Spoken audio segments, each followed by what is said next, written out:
बच्चों, पहले समझना जरूरी है कि एडमिनिस्ट्रेटिव लॉ आया क्यों। पहले स्टेट का काम सिर्फ लॉ और ऑर्डर मेंटेन करना था, लेकिन आज का स्टेट वेलफेयर स्टेट है। मतलब गवर्नमेंट लोगों के education, health, employment, transport, industry जैसे एरियाज में डायरेक्टली काम करती है। जब गवर्नमेंट के काम बढ़े तो ऑफिसर्स, डिपार्टमेंट्स, बोर्ड्स, अथॉरिटीज बनने लगे। इन सब को कंट्रोल करने के लिए हाई एडमिनिस्ट्रेटिव लॉ का ग्रोथ हुआ। Reasons for growth of administrative law. Welfare state concept. बच्चों, आज का स्टेट सिर्फ पुलिस और कोर्ट तक लिमिटेड नहीं है। गवर्नमेंट लोगों की बेसिक नीड्स पूरी करने की जिम्मेदारी लेती है।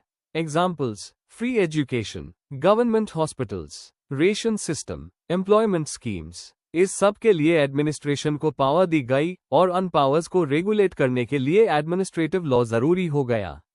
Case law, state of Rajasthan व मोहनलाल, 1967। कोर्ट ने कहा वेलफेयर स्टेट में एडमिनिस्ट्रेटिव फंक्शंस बढ़ना नेचुरल है।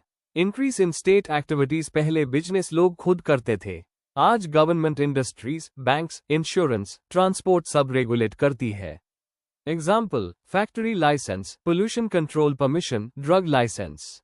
अगर रूल्स ना हो तो मिसयूज हो सकता है, इसलिए एडमिनिस्ट्रेटिव लॉ डेवलप हुआ। केस लॉ, सुखदेव सिंह व भगत राम, 1975। कोर्ट ने बोला स्टैट्यूटरी अथॉरिटीज भी लॉ के अंडर आती है। Delegated legislation. बच्चों, पार्लियामेंट के पास टाइम और कैपेसिटी नहीं होती कि हर छोटी डिटेल का लॉ बनाए, इसलिए वो एग्जीक्यूटिव को पावर डेलीगेट करती है। एग्जाम्पल: फैक्ट्रीज एक्ट के अंडर रूल्स बनाना, लेकिन डेलीगेशन अनलिमिटेड नहीं हो सकता। उसको कंट्रोल करने के लिए एडमिनिस्ट्रेटिव लॉ चाहिए। Case law, Delhi laws act case, 1951। Delegated legislation valid है पर लिमिट के अंदर। टेक्निकल और एक्सपर्ट डिसीजंस। कुछ डिसीजंस बहुत टेक्निकल होते हैं जैसे इलेक्ट्रिसिटी, टेलीकॉम, एनवायरनमेंट। जजेस हर टेक्निकल चीज के एक्सपर्ट नहीं होते, इसलिए एक्सपर्ट बॉडीज और ट्राइब्यूनल्स बनाए गए। Example: TRAI, SEBI. Case law, union of India v R Gandhi, 2010। Tribunals expert decision के लिए जरूरी है। बर्डन ऑन कोर्ट्स ऑलरेडी लाखों केसेस से भरे हुए हैं। अगर हर सर्विस या टैक्स मैटर कोर्ट जाए तो जस्टिस लेट मिलेगा, इसलिए ट्राइब्यूनल्स बनाए गए। Example: central administrative tribunal, CAT. Case law, L Chandra Kumar व union of India, 1997। Tribunals courts का सब्स्टिट्यूट नहीं पर सपोर्ट सिस्टम है। Importance of administrative law. बच्चों, अब समझते हैं कि एडमिनिस्ट्रेटिव लॉ इतना इंपॉर्टेंट क्यों है। यह पार्ट एग्जाम में बहुत ज्यादा पूछा जाता है। Control over administrative powers. Administrative authorities के पास वाइड पावर्स होती है। एडमिनिस्ट्रेटिव लॉ अन पावर्स पर कंट्रोल लगाता है। एग्जाम्पल: लाइसेंस कैंसिल करना बिना रीजन गलत है। Case law, Ramana Dayaram Shetty case, 1979। Government action fair और रीजनेबल होना चाहिए। Protection of individual rights. Administrative law citizens को आर्बिट्ररी एक्शन से बचता है।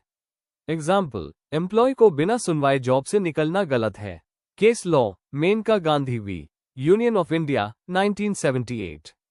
प्रोसीजर फेयर होना चाहिए। Principles of natural justice. Natural justice का मतलब है सुनवाई का मौका। बायस नहीं होना। एडमिनिस्ट्रेटिव लॉ इंश्योर करता है कि ये प्रिंसिपल्स फॉलो हो। एग्जाम्पल: शो कॉज नोटिस देना। Case law, Ridge v Baldwin, 1964। Administrative decisions भी नेचुरल जस्टिस फॉलो करेंगे। रूल ऑफ लॉ मेंटेन करना। रूल ऑफ लॉ का मतलब गवर्नमेंट भी लॉ के अंडर है। कोई ऑफिसर अपनी मर्जी से डिसीजन नहीं ले सकता।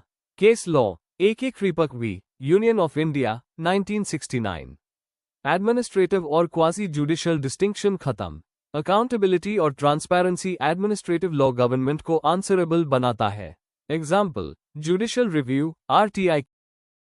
Case law, chief constable v Evans, 1982। Court administrative action को रिव्यू कर सकता है। Speedy justice. ट्राइब्यूनल्स के थ्रू जस्टिस जल्दी मिलता है। Example: service disputes in CAT. Case law, Madras bar association case, 2010। Tribunals justice system को एफिशिएंट बनाते हैं। कंक्लूजन। तो बच्चों, याद रखो, एडमिनिस्ट्रेटिव लॉ का ग्रोथ, वेलफेयर स्टेट जोड़, इंक्रीजिंग एडमिनिस्ट्रेशन, एडमिनिस्ट्रेटिव लॉ का इंपॉर्टेंस, पावर और राइट्स के बीच बैलेंस।